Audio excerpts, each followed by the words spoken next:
I believed helping my family was my duty, no matter the cost. When my granddaughter showed up at my door after her husband left her, suitcase in hand and tears in her eyes, I didn't hesitate. I told myself it was temporary. A month, maybe two. 8 months later, I received a text that made my hands shake. I'm quitting my job, you'll take care of me while I figure things out.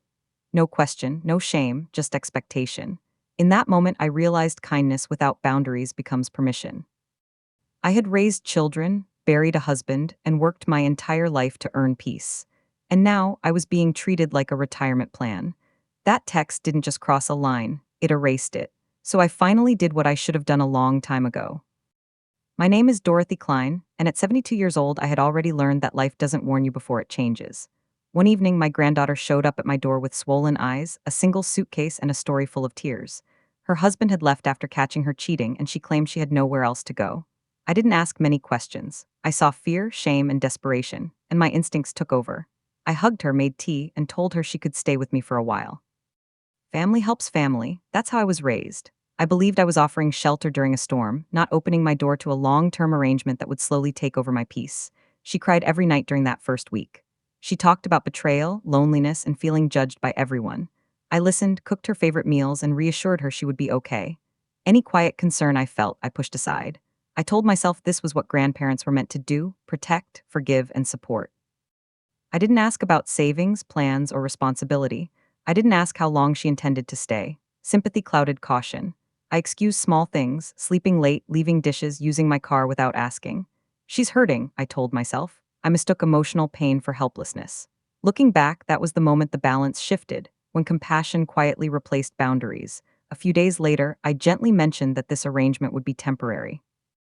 I suggested a month, just enough time for her to find her footing. She agreed quickly, almost too easily, nodding and thanking me repeatedly. She promised she'd get back on track, save money, and figure out her next steps. I felt relieved hearing those words. A plan made everything feel safe. I marked the month on my calendar without telling her. In my mind, there was an end point. What I didn't realize was that she saw the timeline differently, not as a deadline, but as something flexible.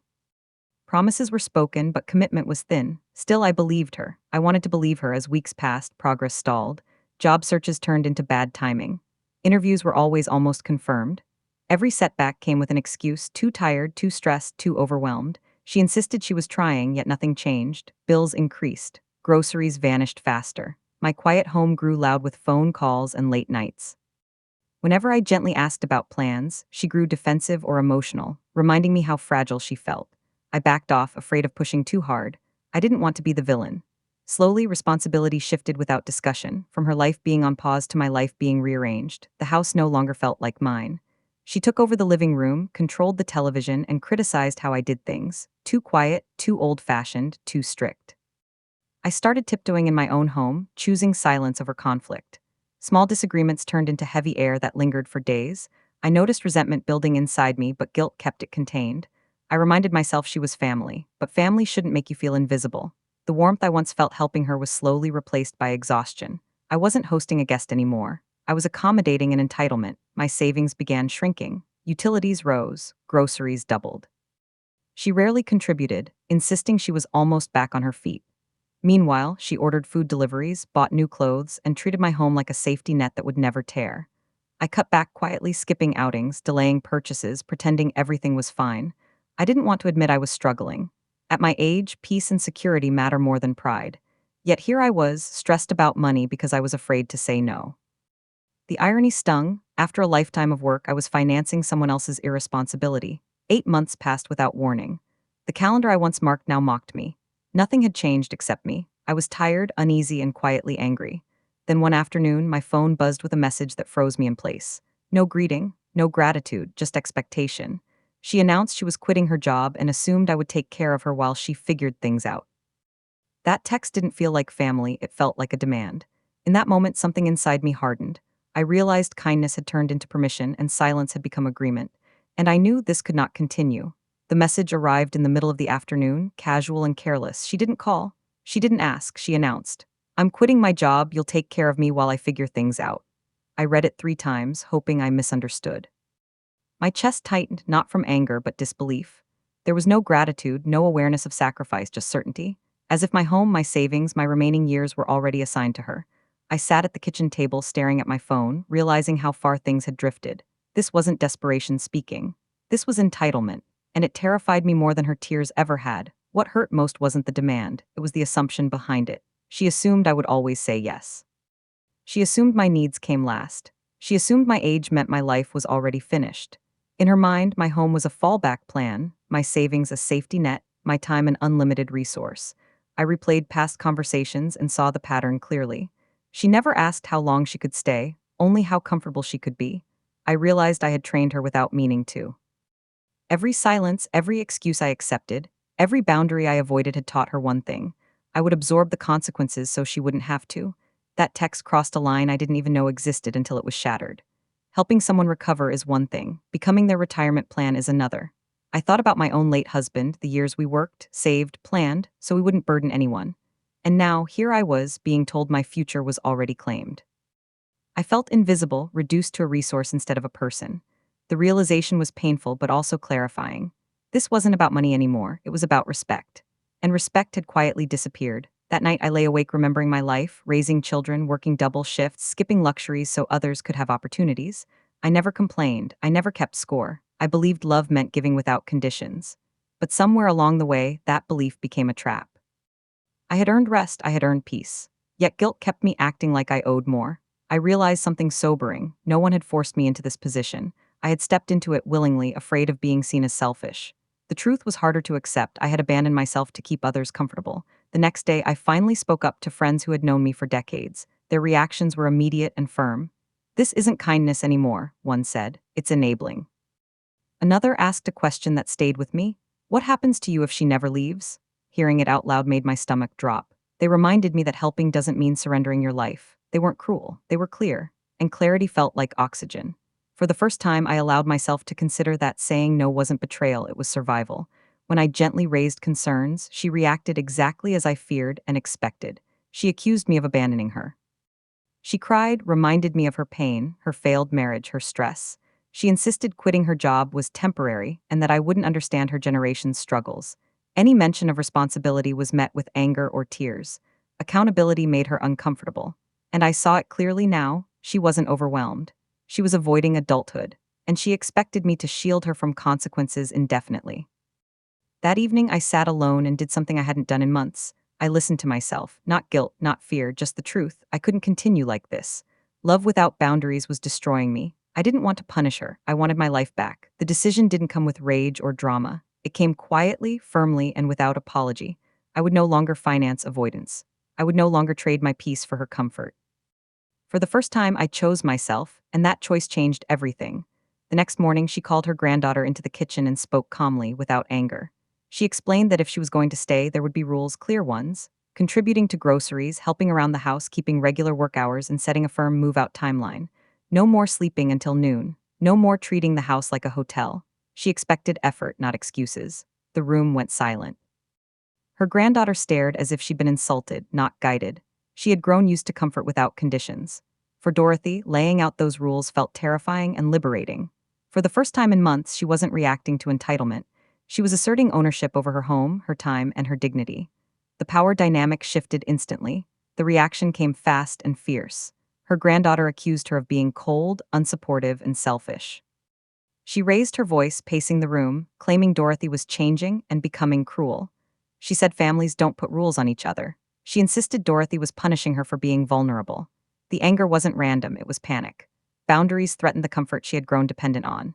Dorothy listened without interrupting, noticing how quickly responsibility turned into accusation. There was no acknowledgement of 8 months of free housing, food, and emotional labor. Only outrage at being asked to grow up. The realization hurt deeply.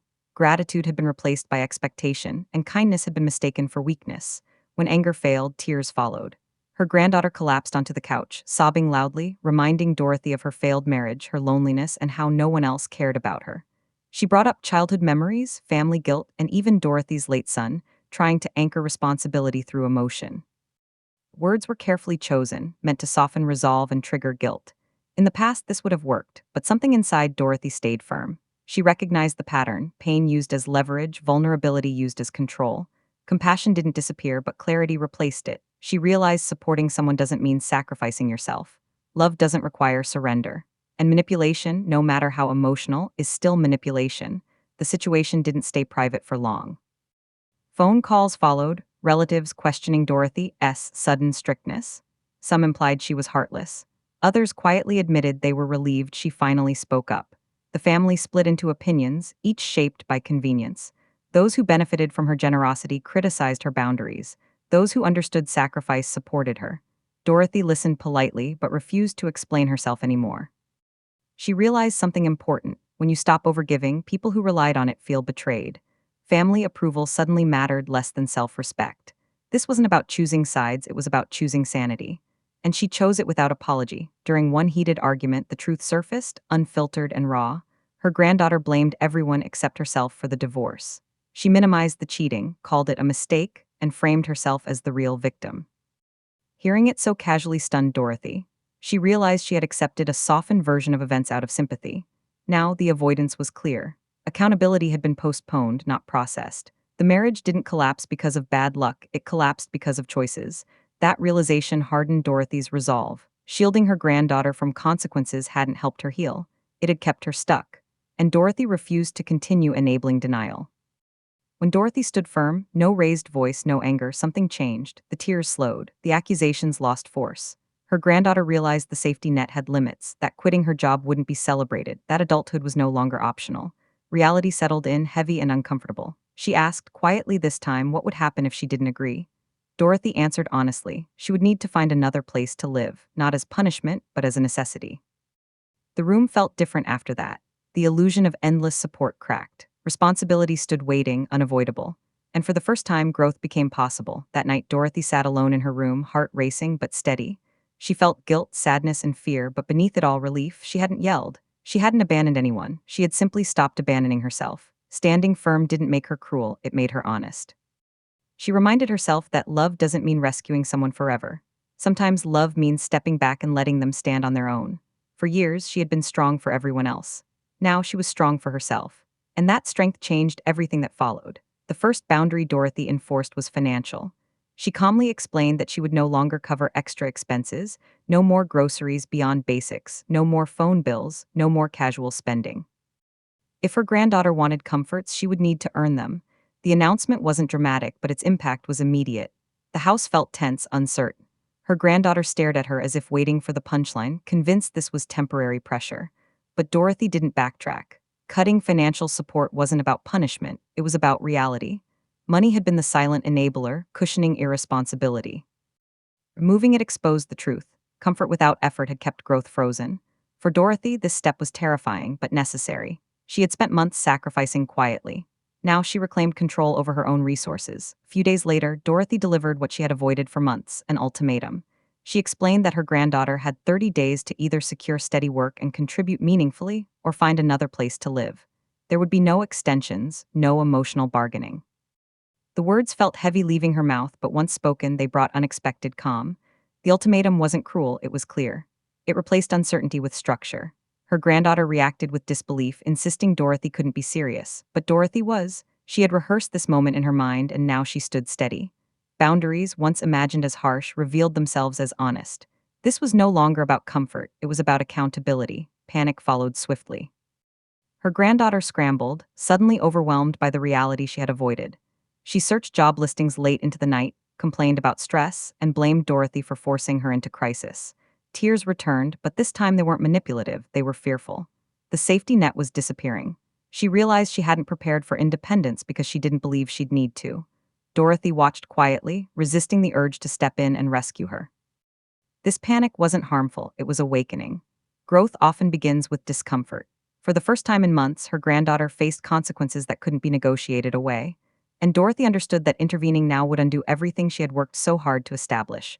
When the emotional storm settled, Dorothy demanded something simple but powerful: accountability. She asked her granddaughter to acknowledge her choices, the cheating, the avoidance, the entitlement. No excuses. No blame shifting, just honesty. The conversation was uncomfortable, filled with long silences and defensiveness. But gradually cracks appeared. Her granddaughter admitted she had relied too heavily on Dorothy and avoided responsibility because it was easier. Hearing those words hurt, but they also brought relief. Accountability didn't fix everything, but it shifted the narrative. Dorothy wasn't the villain anymore. She was the boundary. And boundaries don't destroy relationships, they redefine them. This moment marked the first step toward real adulthood. With the ultimatum looming, practical discussions began. Dorothy made it clear her home was no longer an open-ended solution. They discussed short-term rentals, roommates, and alternative living options. Her granddaughter resisted at first, clinging to familiarity. But Dorothy didn't soften. She explained that her home was a place of peace, not permanence for avoidance. Reconsidering living arrangements forced her granddaughter to confront independence head-on. For Dorothy, reclaiming her space felt symbolic. The house slowly began to feel like hers again. Quiet returned, order returned, and with it, a sense of dignity she hadn't realized she'd lost. As days passed, Dorothy reflected on the larger lesson unfolding. Her generation had been taught to give endlessly, especially to family, even at personal cost. But this situation taught her something vital. Love without limits can become harmful. Her granddaughter, too, was learning a generational lesson. That support is not entitlement and family does not replace responsibility. The clash wasn't just personal, it was generational. And growth, though painful, was happening on both sides. Dorothy felt pride, not in control, but in courage. She had broken a cycle of silent sacrifice. By the end of the month, Dorothy felt something she hadn't felt in a long time: peace. She reclaimed her routines, her finances, and her sense of self. She slept better, she laughed again. Regardless of how her granddaughter's situation resolved, Dorothy knew one thing: she had taken her life back. Regaining control didn't mean losing compassion. It meant balancing it with self-respect. She was no longer reacting to guilt or fear. She was acting from clarity. And that clarity changed everything. Before I tell you how this finally ended, please like this video and subscribe, because the last part shows what happens when boundaries are finally enforced. The final day arrived quietly. No shouting, no drama. Her granddaughter packed her belongings into boxes, moving slower than usual as if hoping time would stretch. Dorothy watched from the doorway, heart heavy but steady. When the car was loaded, her granddaughter hesitated, eyes filled with uncertainty. This wasn't the angry exit she once imagined, it was humbling. Dorothy didn't offer money or rescue plans. She offered a hug and one sentence: "You'll be stronger than you think." As the car pulled away, the house fell silent, not empty, peaceful. Dorothy felt sadness, yes, but also relief. For the first time in months, she wasn't bracing herself for conflict. She had chosen boundaries over guilt, and that choice finally gave her room to breathe. A week later, her granddaughter called, not to complain, not to demand. Her voice was quieter, more grounded. She admitted the move out had been terrifying, but necessary. She spoke about interviews, budgeting, and learning how difficult independence truly was. For the first time, she didn't frame herself as a victim. Dorothy listened, resisting the instinct to advise or fix. Instead, she asked thoughtful questions. The conversation felt different, balanced. Growth doesn't announce itself loudly. It reveals itself through accountability. Dorothy realized this hardship was doing what comfort never did. It was forcing maturity. Ending the call, she felt something unexpected: hope. Not that everything was solved, but that something real had finally begun. Their relationship changed shape after that. No more dependency, no more emotional leverage. Conversations became intentional rather than constant. Visits were planned, not assumed. Gratitude replaced expectation. Dorothy noticed how her granddaughter spoke differently now, less defensive, more reflective. She asked before visiting. She thanked her for the meal. These were small changes, but they mattered. The relationship wasn't what it used to be, and Dorothy didn't want it to be. It was healthier now, built on respect rather than obligation. Love didn't disappear when boundaries appeared. It matured. And for the first time, Dorothy felt like a grandmother, not a caretaker trapped by guilt. With her home returned to calm, Dorothy turned inward. She restarted morning walks, rejoined her book club, and began cooking meals she loved instead of compromising tastes. She reviewed her finances without fear, relieved to see stability return. She scheduled doctor appointments she had postponed and finally booked the short trip she'd delayed for years. Prioritizing herself didn't feel selfish, it felt overdue. She realized how often older women are taught to shrink their needs to make others comfortable. She refused to do that anymore. Her life wasn't winding down, it was opening up. And this chapter belonged to her. Slowly, peace settled into Dorothy's days. Mornings were quiet, evenings were predictable. She read by the window, napped without guilt, and slept deeply again. The tension that once lived in her shoulders faded. She noticed how different her home felt when it wasn't filled with resentment and unspoken expectations. Routine became healing. Peace became normal. She no longer checked her phone anxiously or worried about someone else's choices. The house reflected her state of mind, ordered, warm, and calm. For the first time in a long while, Dorothy felt safe in her own life again. One afternoon, her granddaughter visited, not to stay, but to talk. They sat together at the table where so many difficult conversations had happened. Her granddaughter thanked her, not just for shelter, but for standing firm. She admitted that being forced to stand alone had changed her perspective. Dorothy didn't lecture. She simply shared what life had taught her, that love without limits can quietly become harm. Wisdom isn't passed through control, it's passed through example. And boundaries, when rooted in care, can become gifts rather than punishments. Closure didn't arrive with applause or dramatic reconciliation. It arrived in quiet confidence. Dorothy looked around her home one evening, tea warming her hands, and smiled. She hadn't lost her granddaughter. She hadn't hardened her heart. She had simply stopped sacrificing herself to avoid discomfort. Guilt no longer guided her decisions, clarity did. She understood now that helping someone grow sometimes means stepping back. Her story didn't end with rejection or revenge. It ended with self-respect. And that, she realized, was the most powerful legacy she could leave behind.